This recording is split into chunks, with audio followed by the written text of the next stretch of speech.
कर देने वाला होता है। अपने को संत मानना, दूसरों को असंत मानना, मतलब पतन का रास्ता निश्चित कर लिया।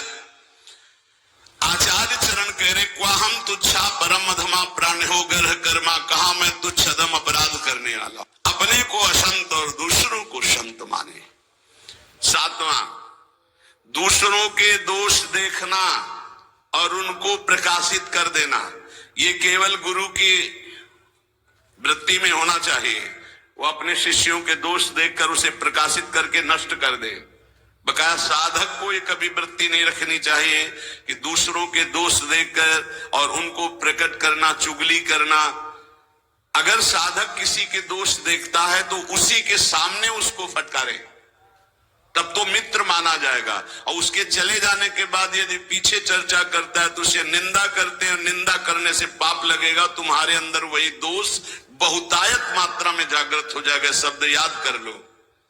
अगर किसी के प्रति तुम्हारा दोष दर्शन है तो उसी के सामने कहो उससे, ए भाई, हमने सत्संग में सुना है, ये जो तुम्हारी बात है ना, ये ठीक नहीं है, इसको सुधार कर लो। तो निंदा नहीं मानी जाएगी। वो चला गया, इसके बाद आप उसकी चर्चा करते हैं, अब ये पाप होगा। पर निंदा के किए दयावत नहीं कछुआत, मूर्ख पर्वत पाप को ले चल अपने साथ। आठवां,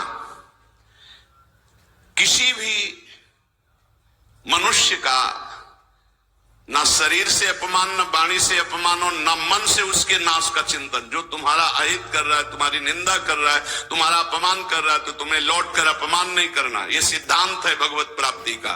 और मन से संकल्प नहीं बनाना कि भोगोगे, क्योंकि तुम भजन करते हो। अगर ऐसा सोचे तो वो भोगेगा जरूर, लेकिन तुम्हारा भजन भगवत प्राप्ति के योग्य नहीं रह जाएगा। नवा, पर चर्चा, बैठकर सदैव दूसरे के विषय की चर्चा। ये साधकों में कुछ दोष होते हैं, इसलिए इसका सुधार करना चाहिए। पर चर्चा, पर निंदा से साधक को बहुत बचना है। ये जबान बहुत दुष्ट है, इसको रोको, वाणी को रोको। वाणी एक अमोल है, जो कोई बोले जान, हे तराजू तौल के तब मुख बाहर आन। और 10वां, सीरियल, नाटक, सिनेमा, नौटंकी, ये सब साधक नहीं। असत साहित्य नहीं पढ़ना, नहीं देखना, नहीं सुनना, बहुत बड़ा प्रभाव